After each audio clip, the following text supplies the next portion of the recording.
Hola a todos, soy la profe Cintia Bernal y en esta presentación de Química General vamos a hablar acerca de los compuestos orgánicos llamados alcanos.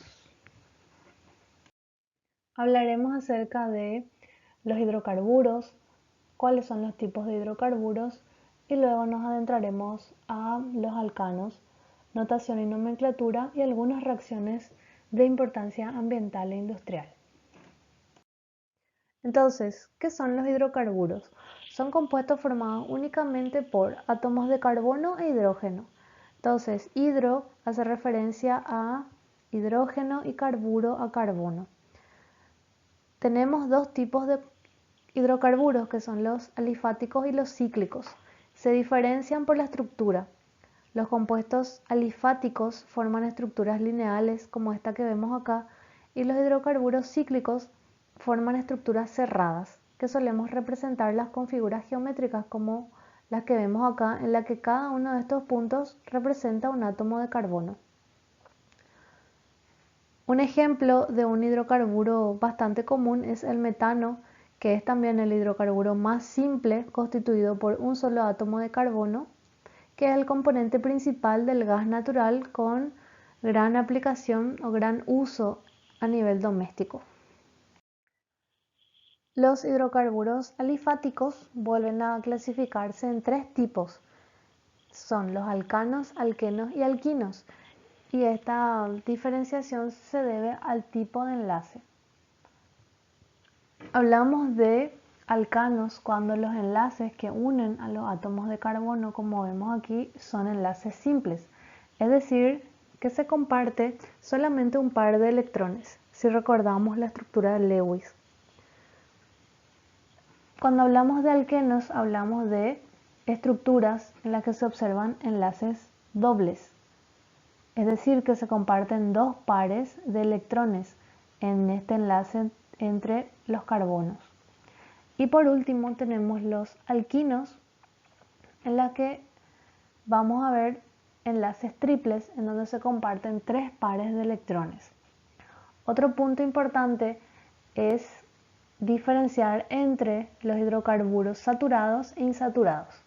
Hablamos de hidrocarburos saturados cuando nos referimos a los alcanos, como este, donde solamente tenemos enlaces simples y se usa el término saturado haciendo referencia a que el carbono posee todos los enlaces con hidrógeno que le es posible a un átomo de carbono.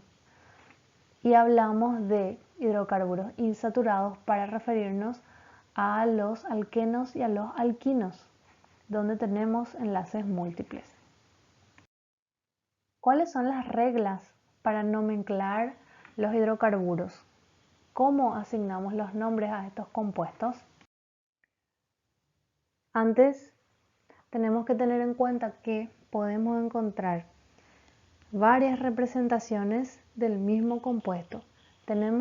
Aquí vemos la fórmula expandida, la fórmula condensada y la estructura de esqueleto. ¿Cuál es la diferencia entre ellos? La fórmula expandida, que es la más detallada, vemos que se escriben los símbolos químicos para cada uno de los átomos que componen la estructura. En la fórmula condensada se abrevia un poco más y se utilizan subíndices, estos números, para indicar qué cantidad de átomos de hidrógeno, por ejemplo, tenemos en esta estructura. Aquí hay 2, aquí hay 3, que está representando cada uno de estos átomos. Y la estructura de esqueleto es la representación más simple, en donde cada uno de los puntos, aquí tenemos 1, 2, 3, 4, 5, cada uno de ellos representa un átomo de carbono y ya no se escriben ni se representan los átomos de hidrógeno. Para poder nomenclar correctamente los compuestos orgánicos, es fundamental que recordemos esta tabla, donde tenemos un prefijo que se asigna al nombre de la estructura de acuerdo a la cantidad de carbonos. Met me indica un compuesto con un solo carbono, et un compuesto con 2 carbonos, prop un compuesto con 3 carbonos y así sucesivamente. La terminación del nombre del compuesto va a depender de si se trata de un alcano, alqueno o alquino. En el ejemplo anterior hablamos del componente principal del gas natural, el metano, que tiene el prefijo met y la terminación ano, por tratarse de un compuesto formado por un solo átomo de carbono y un alcano. ¿Cómo nomenclamos los alcanos? La primera regla es identificar la cadena principal, que va a ser la que contenga mayor número de átomos de carbono y mayor número de ramificaciones. Las ramificaciones también se llaman radicales y son las estructuras más pequeñas que se desprenden de la cadena principal. Podemos identificar la cadena de mayor número de carbonos recorriendo la estructura y podemos utilizar números. Si empezamos desde aquí, vamos enumerando cada carbono y aquí encontramos una cadena constituida por 5 átomos de carbono. Si la recorremos en línea recta, encontramos una estructura lineal de 6 carbonos. Por lo tanto, voy a descartar esta primera cadena ya que no es la más larga. Otra forma de recorrer la estructura sería en sentido contrario, el carbono 1 por aquí y el último carbono por aquí. Entonces, ¿en cuál sentido sería correcta la cadena principal o la numeración de los carbonos?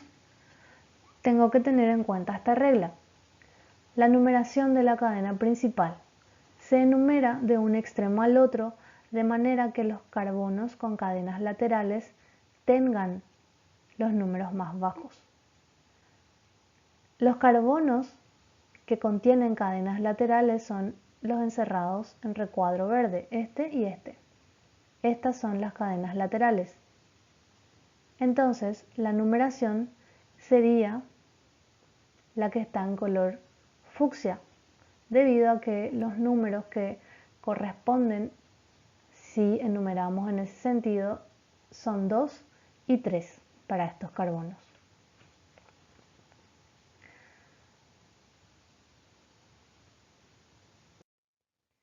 De esa forma, el nombre del compuesto sería 3-etil.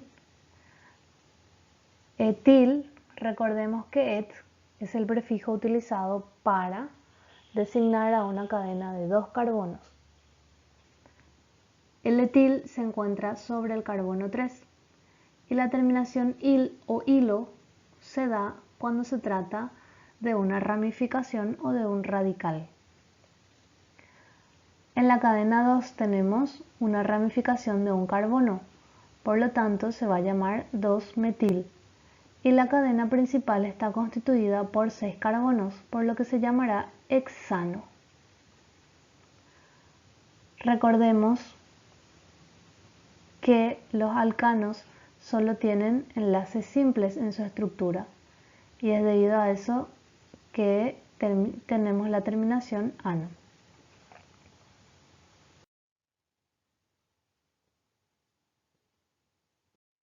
Y en esta tabla tenemos compilados todos los alcanos saturados y alifáticos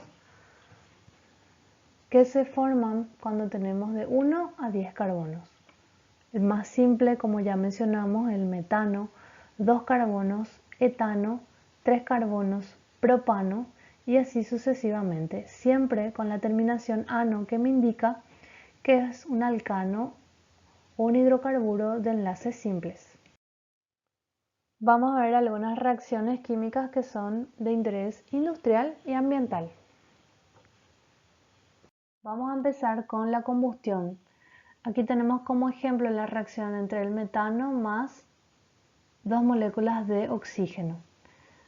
Los alcanos arden en presencia de oxígeno, generando una reacción de óxido-reducción altamente exotérmica que produce dióxido de carbono y agua. Como consecuencia, los alcanos son excelentes combustibles. Por ejemplo, el metano, que es el principal componente del gas natural, el butano, utilizado en lámparas portátiles, la gasolina, que es una mezcla de alcanos que contienen de 5 a 9 átomos de carbono, que además a esto se le agrega aditivos para mejorar su capacidad combustible. El queroseno, el diésel y la gasolina son mezclas de alcanos con altas masas moleculares porque tienen gran número de carbonos. La principal fuente de estos combustibles es el crudo, que es una mezcla compleja que se va separando en sus componentes por destilación fraccionada. Y aquí vemos el origen de estos combustibles, que como mencionamos se da a partir del crudo de petróleo que se extrae de las profundidades de la tierra a través de estructuras como estas. Se trata de una mezcla de compuestos orgánicos y esa mezcla es separada a través de hornos como el que vemos aquí, y todos estos componentes del petróleo se separan en base a su punto de ebullición. Aquí en la parte inferior se depositan los compuestos más complejos, las moléculas más grandes o que tienen mayor cantidad de átomos de carbono y por ende mayor punto de ebullición. Van para arriba los compuestos que se volatilizan a una menor temperatura o que tienen menor punto de ebullición. En la parte aquí más superior tenemos los compuestos que tienen menor punto de ebullición. Un poco más para abajo se depositan los que tienen un punto de ebullición un poco mayor, que serían los componentes de la gasolina. Los componentes de la nafta tienen un punto de ebullición un poco menor, debido a que se trata de moléculas que son un poco más grandes. Luego por debajo tenemos los componentes del queroseno, que son más grandes, luego los del diésel y luego los de la gasolina. Tenemos un residuo también, que son compuestos que tienen un punto de ebullición muy alto y por eso entonces no se van depositando en la parte superior de este horno.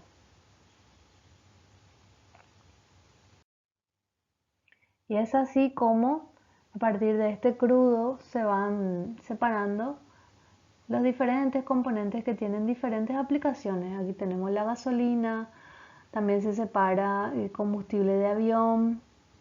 Tenemos otros ejemplos, los componentes destinados a industrias petroquímicas, y a través de diferentes procesos se obtienen las ceras, lubricantes, grasas, componentes de asfalto y diferentes otras aplicaciones. Otra reacción de interés industrial es la polimerización. La polimerización es una reacción utilizada para sintetizar lo que conocemos como plásticos.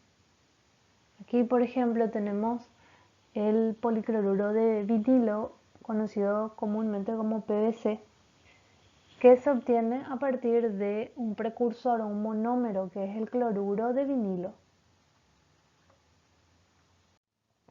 La reacción de polimerización consiste en la unión de muchas unidades de cloruro de vinilo que se van uniendo entre sí para generar el polímero, que es la unión de una gran cantidad de monómeros.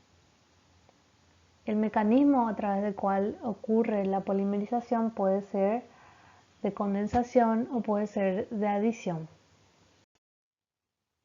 Otra reacción es la del polietileno, en donde varias moléculas de eteno o etileno se unen para formar el polietileno. Para que ocurra la síntesis de polietileno se requiere una ruptura de doble enlace entre estos átomos de carbono, para que al romperse este doble enlace se genere un enlace nuevo con otro átomo de carbono, como vemos aquí.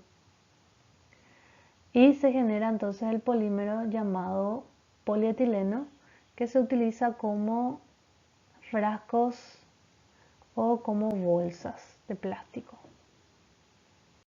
El uso masivo de este tipo de materiales, de polímeros como el polietileno, genera hoy día una gran problemática ambiental debido a que no son biodegradables.